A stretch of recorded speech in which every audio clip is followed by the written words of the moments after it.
반드시 건져내시는 하나님이라는 제목으로 하나님의 말씀 전하도록 하겠습니다.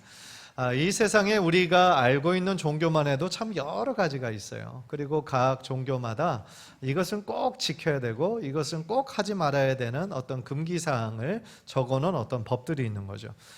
쉽게 예를 들어서 천주교와 우리 개신교에서 우리 모든 교회들에서 그 어떤 계명을 지키고 있잖아요. 뭐죠? 십계명. 십계명에 하나님께서 우리들에게 이렇게 하라 주신 명령이 있고 이건 하지 말아라 하신 명령이 10가지로 이렇게 딱 있잖아요. 그러니까 하나님의 마음이고 하나님의 우선순위이고 우리로 하여금 어떤 삶을 살아야 될지를 가르쳐주는 그런 방향 같은 것이죠. 불교에서는요 5개라는 것이 있어서 그 5가지를 금하는 명령이 있다라고 그래요. 살생, 도둑질, 음행, 거짓말, 술, 그것들을 금기사항으로 한다라고 합니다. 유교는 예의를 굉장히 중요하게 생각하죠. 그래서 그 예의들 중에서 기본이 충효입니다. 그렇죠? 그래서 충효에서 어긋나는 거, 어긋나는 말, 행동, 그것을 금기시하는 거죠. 이슬람교도 있죠. 이슬람교는요 할랄이라고 해가지고 자기네들이 믿는 그 신이 허용하는 것만 먹고 써야 되는 아주 복잡한 규칙이 있는 그런 종교예요. 그래서 먹는 것만 주의하는 것이 아니라 일상에서 흔히 쓰는 뭐 비누나 어떤 화장품이나 이런 것도 자기네들 신이 허용하는 것이 있고 허용하지 않는 것이 있고 그래요. 그래서 이슬람교도 굉장히 그런 것들이 복잡한 종교라고 할 수 있습니다. 오늘 성경에서 나오는 이 유대교도 마찬가지인데요. 유대교는 모세의 율법을 굉장히 중요하게 생각하죠. 그래서 율법 속에 나타난 그 조항들이 약 613가지가 있어요. 그래서 뭐뭐 해라라고 하는 조항이 248가지가 있고 뭐뭐 하지 말아라 라는 것이 365가지가 있어요. 그래서 합하면 613가지입니다. 그래서 하나님께 나아가는 어떤 방법, 제사하는 법, 성전에 관련된 것, 정결에 관련된 것, 그러한 법들이 우리가 잘 아는 것처럼 레위기에 쭉 나열되어 있는 거죠. 그래서 그런 법들과 금기사항들이 쭉 있는데요. 그래서 그것을 생명처럼 여기며 지키는 종교가 바로 유대교예요. 오늘 본문에서 이 바울과 그 일행이요, 이 유대교에 아주 철저하게 지키는 그 사람들의 모함에 걸려서 죽을 뻔한 위기 상황에 처하게 돼요. 유대교인들이 이 바울 일행을 건 그 죄목이 뭐였냐면 성전 모독죄였어요. 성전 모독죄. 성전 모독죄를 한 사람은요, 그 어떤 처벌을 받느냐면 처형이에요. 처형. 죽임을 당하는 거예요. 그 정도로 굉장히 중요한 금기 중의 금기사항이 이 성전을 모독하는 죄였다라는 것이죠. 그런데 중요한 사실은요, 바울과 바울의 일행이 그 성전 모독죄를 범하지 않았다는 거예요.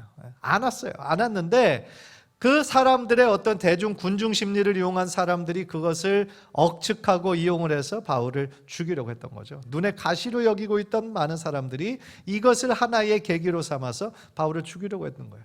그러나 우리가 다 아는 것처럼 바울은 여기서 죽지 않았죠. 왜냐하면 하나님께서 그를 건져내셨기 때문인 거예요.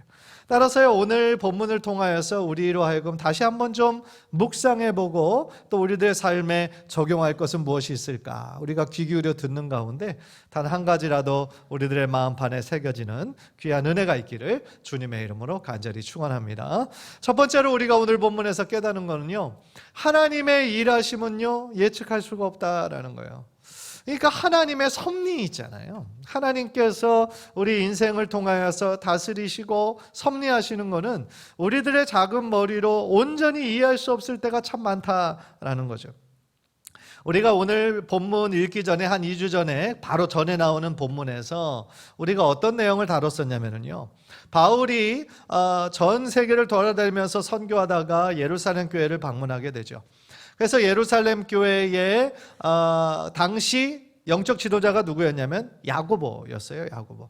이 야고보와 여러 장로들이 이 바울이 전에서 어떤 결과가 일어났고 어떤 열매가 일어났는지를 다 들으면서 하나님 찬양해요. 하나님 높여드리는데 한 가지 걱정을 내게 합니다. 왜냐하면 지금 예루살렘 교회에 한 2만 명 정도가 있는데 이 사람들이 바울을 오해하고 있다는 거예요. 어떤 오해를 하고 있냐면 지금 모세의 율법을 바울이 무시하고 지키지 말라고 그렇게 하고 있다는 거예요. 전하고 있다는 거예요. 사실 그거는 사실이 아니었는데, 왜냐하면 이제 바울이 강조했던 거는 이방인 중심들 교회였기 때문에 할례를 받을 필요가 없다. 하나님께 구원받기 위해서 할례를 받을 필요가 없다라는 것을 강조한 것이었는데, 저 예루살렘 교회 이제 유대교 중심적인 그런 성도들은 지금 모세의 율법을 무시하고 지키지 말라고 지금 하고 있다라는 그런 소식으로 오해를 한 거예요.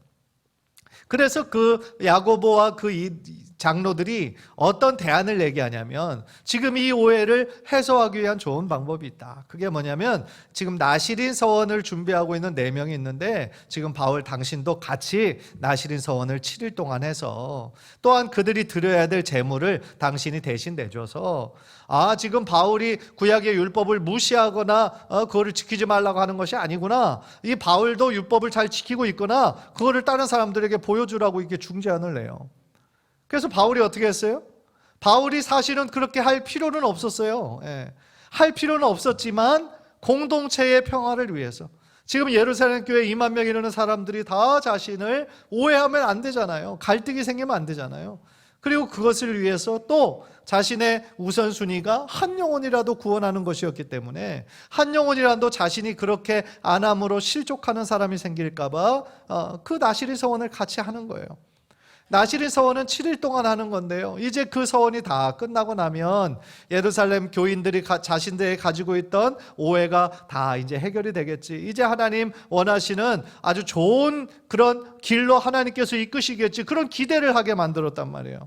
그런데 그 바울의 기대와 또한 우리들의 예상과는 전혀 다르게 그 나시린 서원 7일이 마친 그날 더 어려운 일이 생긴 거예요. 여러분, 참 우리들의 머리로 이해하기 어렵잖아요. 왜냐하면 하나님 뜻이라고 해서 우리가 순종을 했는데, 하나님 뜻이라고 해서 그걸 순종했으면 하나님이 더 좋은 길로 인도하시거나 축복하셔야죠. 그것을 기대하게 되잖아요. 왜냐하면 우리가 지금 하나님께 이렇게 순종하는 거니까. 그런데 때때로 하나님의 역사하심은 보면 고난이 끝난 이후에 더 큰 고난이 올 때도 있는 거예요. 우리의 기대와 우리들의 예상과는 다르게 하나님께서 다른 길로 이렇게 이끄실 때도 있다라는 거죠. 그렇다면 도대체 어떤 일이 벌어진 것일까? 우리가 본문 읽었지만 27절을 보면은요, 보세요. 그 이래가 거의 참에, 그 일주일, 나시린 서원의 일주일이 거의 참에 아시아로부터 온 유대인들이 성전에서 바울을 보고 모든 무리를 어떻게 했어요? 충동했다. 그러니까 여기서 보면은요, 예루살렘 교인들이 아니에요. 예루살렘 교회 2만 명이 아니고요, 아시아로부터 온 다른 유대인이에요. 다른 유대인이 성전에서 바울을 본 거예요. 그러니까 이 사람은 어떤 사람이었냐면, 바울이 바로 직전에 에베소에서 3년 동안 사역할 때 바울을 계속 괴롭히던 사람이에요. 계속 대적하던 사람들이에요. 그런데 그 사람들이 지금 오순절을 지키려고 예루살렘에 온 거죠. 그래서 예루살렘에서 우연히 바울을 본 거예요. 그러니까 올컨이 잘 됐다. 내가 사람들을 선동해가지고 저 바울을 내가 에베소에서 못 죽였는데 여기에서 좀 죽여야 되겠구나, 악한 생각이 든 거죠.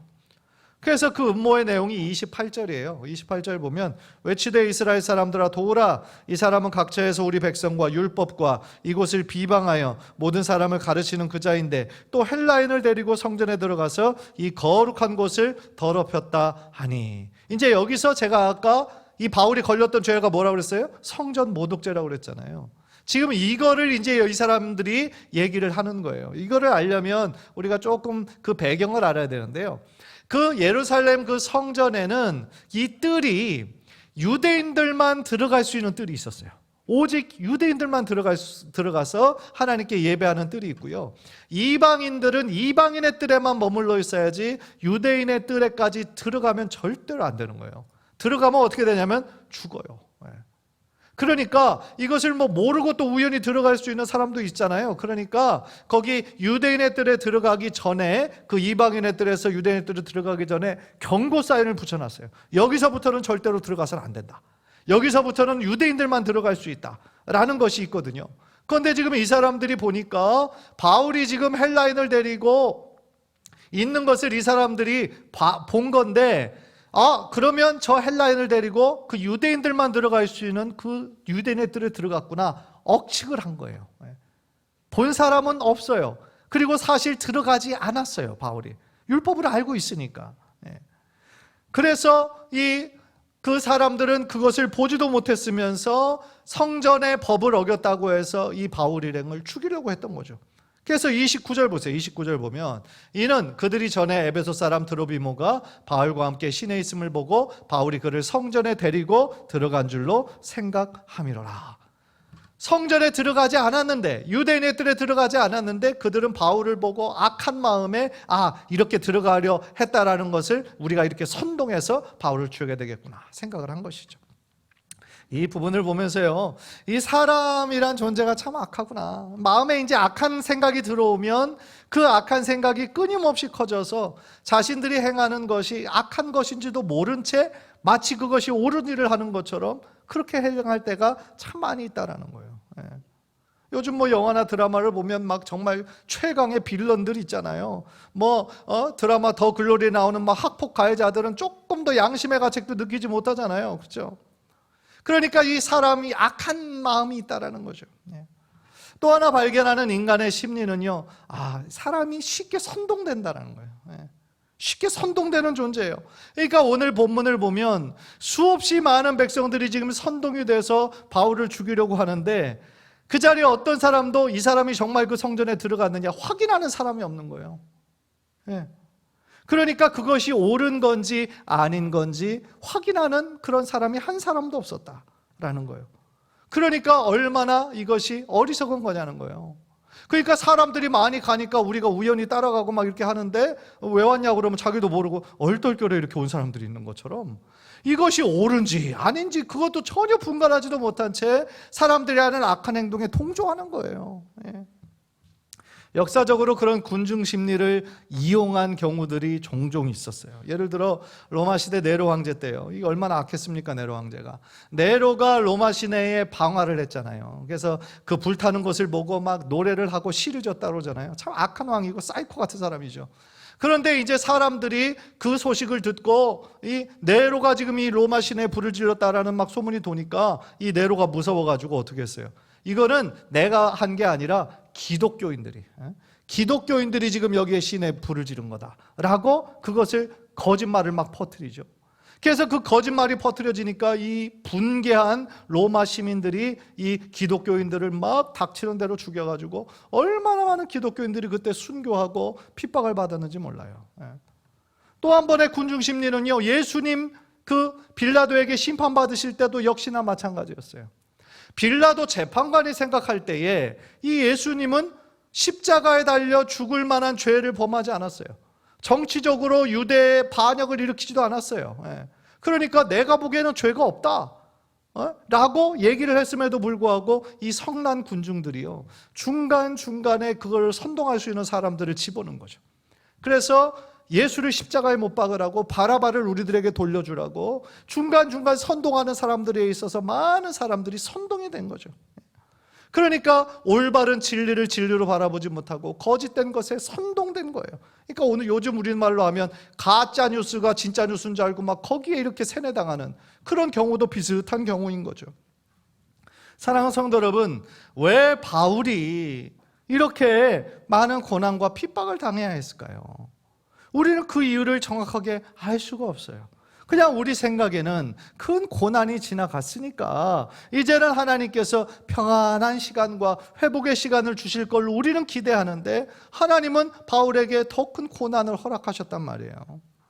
그러니까 우리들이 신앙생활하면서 정말 인정할 수밖에 없는 사실이 있어요. 그게 뭐냐면 하나님의 섭리는요, 너무 크고 너무 신비해서 우리들의 머리로 판단할 수가 없는 거예요. 우리는 당장 지금이라는 이 시간에만 집중을 해서 왜 하나님 이렇게 안 해주시나 불평할 수 있지만 하나님께서 보시기에는 지금 이 시간은 아닌 거예요. 우리로 하여금 조금 기다리라는 거예요. 지금이 아니라 조금 더 나중에가 너의 인생의 가장 좋은 시간이다. 하나님은 우리의 인생 전체를 아시는 분이시잖아요. 그래서 결국은 하나님의 선한 것을 우리들에게 주실 것인데 우리는 지금 이 순간만 보기 때문에 하나님의 뜻을 자꾸 오해하는 거죠. 오해해요. 하나님이 나를 이렇게 왜 이렇게 어렵게 만드시나. 따라서요, 우리가 해야 될 일은 뭡니까? 하나님의 그 일하심을 우리가 온전히 이해할 수 없어도 하나님은 선하신 분이다. 하나님은 우리를 너무나 사랑하시는 좋으신 아버지다 라는 분명한 사실을 우리들의 마음 가운데 믿고 있어야 일비하지 않고 하나님을 따라갈 수가 있다라는 것이죠.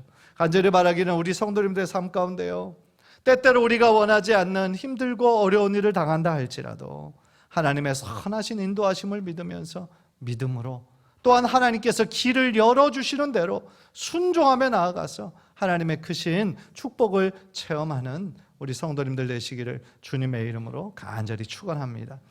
두 번째로 오늘 본문에서 깨닫는 것은요, 하나님이 물론 고난의 시간을 주세요. 바울이 이런 위기의 상황을 만났어요. 그러나 그게 끝이 아니었다라는 거죠. 그 위기에서 하나님께서 어떻게 하셨냐면 건져내신 거예요. 반드시 건져내시는 거예요. 하나님께서는 믿음의 사람들을요 그냥 그 상태로 내버려 두는 법이 없으세요. 하나님께서는 반드시 건져내신다. 한번 따라합시다. 하나님께서는 반드시 건져내신다. 그 상황이 끝이 아니었다는 거죠. 사실 바울이 그 위기 가운데요, 시간이 조금만 늦었어도 이 성난 군중들에 의해서 맞아 죽을 뻔했어요.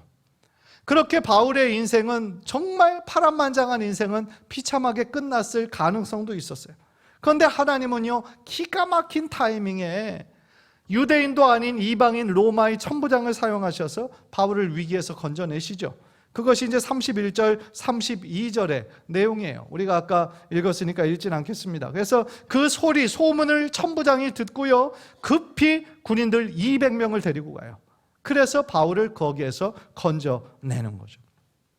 여러분, 성난 군중들은 바울을 진짜로 죽이려고 그랬어요. 그래서 성전에서 일단 바울을 끌어내요. 왜 그랬을까요? 성전에서 사람을 죽이면 안 되거든요. 성전에서 사람을 죽이면 자기네들 또 살인자가 되잖아요. 그러니까 일단 성전에서 끌어냈어요. 그리고 또 한 가지 이유가 있어요. 여러분, 구약을 유심히 이렇게 여러 번 읽으셨던 분들은 한 두 번 정도 그 사건이 나오는데, 그 성전 안에 신성하게 여겨지는 것 중에 성전의 제단 뿔이 있어요. 성전의 제단 뿔을 이 사람이 그걸 잡으면 그 어떤 사람도 이 사람을 끌어내서 죽일 수가 없는 법이 있는 거예요. 그러니까 이 바울의 대적자들이 혹시나 바울이 저 성전 뿔을 잡고 있으면 우리가 또 못 끄집어내니까 그렇게 하기 전에 끄집어내서 죽여야 되겠다라는 악한 마음이 든 거예요. 참 비열한 거죠. 그래서 성전 밖으로 끌고 나옵니다. 때리기 시작하는 거예요. 주먹으로 발로 밟고, 정말 몇 사람만 그렇게 해도 그런데 지금 성난 수십 명이 바울을 그렇게 죽이려고 했다라고 여러분들 생각해 보세요. 그러니까 평온했던 예루살렘 시내에 난리가 난 거죠. 그러니까 당시에 로마의 식민지였잖아요, 이스라엘이. 그러니까 치안을 책임지고 있던 로마의 군대가 급하게 와서 지금 성난 그 군중들 사이에서 이 바울을 끄집어낸 거죠. 그래서 그 군대들이 오는 것을 보니까 성난 군중들이 때리기를 그때야 멈췄고요. 그런데 내어주질 않는 거예요. 그래서 군인들이 강제로 바울을 거의 들어서 이렇게 움직였다라고 오늘 본문에서 이야기를 하고 있는 거죠. 정말 이 장면을 우리들의 머릿속으로 한번 상상해 보면은요, 엄청나게 까칠한 상황이었어요. 그런데 중요한 것은 하나님께서는 그 상황 가운데서 바울을 건져내시고 그에게 다시 한번 사명을 이룰 수 있는 시간을 허락하셨다라는 거죠. 사랑하는 성도 여러분, 하나님께서 그 바울을 위기상에서 구원해내신 이유가 있어요. 왜냐하면 바울이 사명이 아직 끝나지 않았기 때문이죠. 이 땅 가운데서 반드시 이루어야 되는 하나님의 사명이 있기 때문에 죽을 수가 없는 거죠. 여기서 다시 한번 깨닫는 것이 있어요. 바울뿐만 아니라 이 자리에는 우리 모두도요, 하나님의 사명이 있는 사람들은 주님께서 반드시 책임져 주실 줄 믿습니다. 한번 따라해 봅시다. 하나님의 사람은 하나님께서 반드시 책임지신다. 우리들에게 사명이 있단 말이에요. 그래서 이 사명이, 하나님이 주신 이 하나님의 역사는 끝날 수가 없잖아요. 그러니까 하나님께서 사명을 준 그 사람들의 삶은 그 사명을 이룰 수 있도록 하나님께서 도우시고 이끄시고 늘 함께 하신다라는 것이죠. 따라서요, 우리가 이 땅 가운데 삶을 살면서 참 낙심이 될 때가 있잖아요. 더 이상 소망이 없고 여기가 끝인 것 같고 그렇게 막막한 상황이라 할지라도요, 하나님께서는 그게 끝이 아닌 거예요. 끝이 아닌 거예요. 오히려 우리가 그런 막다른 골목에서 하나님을 의지하고 하나님께 전적으로 신뢰하고 우리가 두 손 들고 정말 나의 무력함을 자복하고 항복하고 하나님 앞으로 나오는 것을 하나님께서는 원하시는 거예요.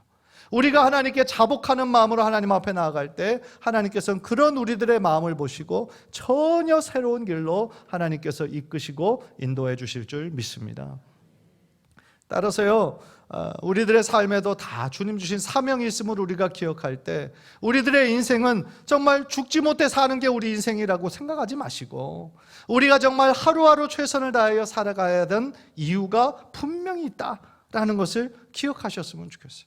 이 사도 바울은 그러면 자신에게 마지막 남겨진 사명이 뭐였을까요?